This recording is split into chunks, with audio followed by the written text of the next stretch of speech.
ఈరోజు మనం మాట్లాడుకునే విషయం ఏంటంటే మీ అందరికీ తెలుసు తెలంగాణ రాష్ట్రం భవిష్యత్తులో అత్యంత కాలుష్యభరితమైనటువంటి రాష్ట్రం కాబోతుంది.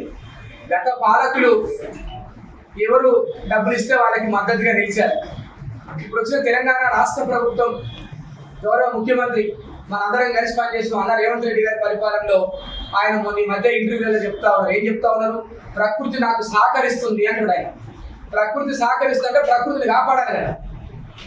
అందులో భాగంగా గత 4-5 సంవత్సరాలుగా ఇక్కడ మన మేలచేరు మన ఏదైతే హుజూర్ నగర్ కాన్స్టిట్యున్సీ ఉందో అక్కడ దక్కన్ సిమెంట్ ఫ్యాక్టరీ వాళ్ళు సోదరుడు మన పర్యావరణ ఉద్యమకారుడు మన డబ్ల్యూఓ సభ్యుడు తమ్ముడు సురేష్ గారు గత అక్కడ జరిగినటువంటి అన్యాయాలు అక్రమాల మీద గల్లీ నుండి ఢిల్లీ దాకా పోరాడుతూ ఉన్నాడు. మరి ఆయనకి ఈరోజు డెక్కన్ సిమెంట్ ఫ్యాక్టరీ యాజమాన్యం నుంచి ప్రాణాపాయం ఉంది. కాబట్టి ఈరోజు పర్యావరణం నుంచి మాట్లాడడం అంటే దేవుడి గురించి మాట్లాడడం, పర్యావరణం నుంచి మాట్లాడడం అంటే ఈరోజు ఇక్కడ ఉన్న అందరి జీవితాల గురించి మాట్లాడడం. ఈరోజు వాళ్ళ అటవీ చట్టాలు మొత్తం కూడా ఉల్లంఘించారు. వాళ్ళకి ఇచ్చిన భూముల కంటే ఎక్కువ భూములు తీసుకున్నారు.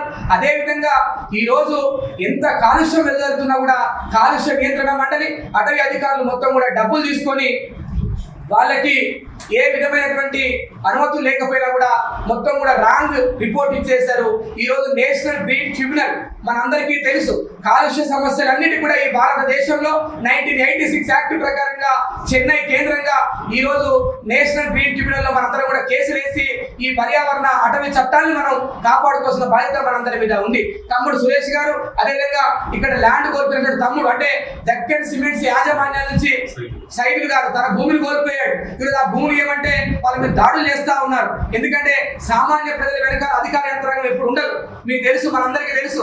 తెలంగాణ వచ్చిన తర్వాతకి మనం గతంలో చిత్రపూర్ పోరాటం చేస్తే మీరు అందరూ మాతో సహకరించారు.